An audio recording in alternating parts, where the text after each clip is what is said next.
Mesdames et messieurs, bonjour, c'est Mimi, et oui, et je m'exprime. Aujourd'hui, on va rire, hein, pas comme hier, enfin, j'espère vous faire rire. D'abord, je voulais vous signaler un gros bisou à tous ceux qui me regardent et qui trouvent que je m'en sors pas trop mal. Déjà, je vous dis un grand merci. Je vais vous raconter une histoire qui m'est arrivée, mon Dieu, Sainte Vierge. Oh, le décembre de juillet, enfin, je vous le dis, hein, c'est l'âme de bon port. Oui, quand vous défilez, quand je remonte, j'ai des ampoules comme ça au pied, quand je redescends, je suis vanné, vous voyez, voilà. Donc, j'étais avec ma maman, je vous jure, je vous la montre pas parce qu'elle est très timide, très timide. Donc, je vous la montre pas, mais je vous dis, voilà, on part dans un village où le temps, écoutez, il s'arrête une fois sur deux, je vous dis franchement, surtout, vous savez, quand vous avez les cigales qui sortent, c'est magnifique. Mais c'est un joli village, hein. Et puis, donc, vous savez, il y a des prêtres, vous avez des... C'est comme vous allez à Avignon, vous voyez, le palais des papes, ben là, il y a le marché, voilà, vous voyez, voilà. Alors, vous rentrez dedans, vous choisissez ce que vous voulez, les légumes et tout, bah sûr, il faut les trier quand vous ne les payez pas, hein, vous avez une heure à perdre, qu'est-ce que vous faites? Vous triez vos légumes, vous faites sur le piste, ou alors vous faites tomate en provençal, vous faites ce que vous voulez avec, hein. Bon, moi je sais que je ramasse tout, je vous dis honnêtement, me donne tout, hop. Et c'est des prêtres, vous savez, des prêtres. Bon, Dieu, c'est pas les chansons, hein, les prêtres, hein. C'est les prêtres, les vrais prêtres, voilà. Et donc, le prêtre, je lui demande, ben écoutez, voilà, est-ce que je peux avoir ça? Mon père, j'ai perdu le mien. Alors, vous savez, quand il m'appelle mon père, quand il me dit ma fille, je vous dis pas, je reste scié, comme on dit chez nous, hein, scié, hein, vous voyez. Et donc, une fois qu'il nous a tout donné, qu'est-ce qu'on fait avec ma maman? On sort. Oui, je vous dis, elle a une voiture, c'est une Twingo. Je ne voulais pas vous dire la marque, mais en fait, c'est une Twingo. Je ne vous dis pas comment. Et voilà, bon, c'est une Twingo. Je monte, et évidemment, c'est un virage vraiment très serré, vous savez. Et maman, elle n'arrivait pas à enclencher la quatrième pour reculer. Bon Dieu, ce pauvre padre, il se met devant la porte comme ça pour dire, bon, ben, maintenant le magasin il est fini, hein, il va sonner une cloche, vous voyez? Je pense, hein, parce qu'il était 3 heures, il devait sonner une cloche. Donc, bon.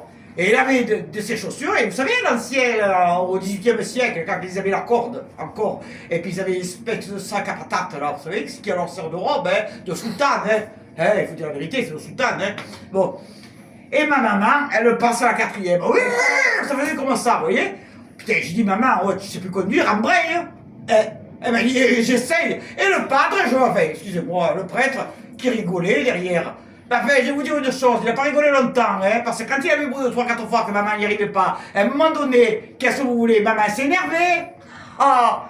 Et le curé, il est passé à ça, des chaussures. Je vous dis pas le pare-choc. Le pauvre, il est parti, vous savez comment? Il a pris la porte comme ça, il a fait comme... Ah, oh putain, excusez-moi, je me suis pris dans la pantoufle. Hein. Il a pris la porte, il s'est pris comme ça. Ma mère pliait de rire, évidemment, mais le prêtre il rigolait plus. Je ne sais même pas s'il n'a pas laissé un bout de corde, pour vous dire. Parce qu'après, il a fermé la porte à clé, on ne sait même pas. Hein. Maman, elle remonte en haut. J'ai dit, oh putain, il y a le teint. Oh. J'ai dit, là, c'est les gorges du Tarn que tu fais ou quoi? Mais alors, il y a des ces virages, on arrive tout en haut, évidemment, sur la colline. Hein. Et vas-y, ça passe des voitures. Oh putain, on ne passera jamais. Et elle est en côte, vous savez, elle vous tire le frein à main. À chaque côte, vous avez le frein à main. Hein. Ça, c'est pas comme, vous direz, quelqu'un que je connais très bien qui sait jongler avec la pédale et l'accélérateur. Maman, elle, qu'est-ce que vous voulez? Elle a peur de... Donc, bon. Et elle est comme ça. Et elle me dit, Mimi, ne me fais pas rire, je ne peux pas passer la première. J'ai dit, mais maman, mon enquille, ça fait un quart d'heure, putain, 40 à l'ombre, des gouttes comme ça, je vous jure, et j'avais des aisselles, noyées. J'ai cru que j'allais me noyer dans ma transpiration, c'est pour vous dire. Alors, évidemment, elle enclenche. Oh putain, on reconnaît le rallye d'Antibes, vous savez, où elle est passée. Une voiture, je ne sais pas comment on a fait, on s'est retrouvés dans le village, j'ai ouvert la portière, et j'étais comme ça, parce qu'à l'époque, vous savez, c'était le Covid-19, vous savez, il fallait chercher les bouteilles d'eau à la mairie. Alors, vous comprenez, quand vous avez pris déjà une frayeur pareille, déjà en bagnole, où vous portez déjà 12 bouteilles, croyez-moi, vous avez une côte comme ça que vous ne voyez plus la fin, il y avait une seule chose que vous avez envie de dire, c'est bonne nuit, et puis, Dieu veut, bisous mes amis.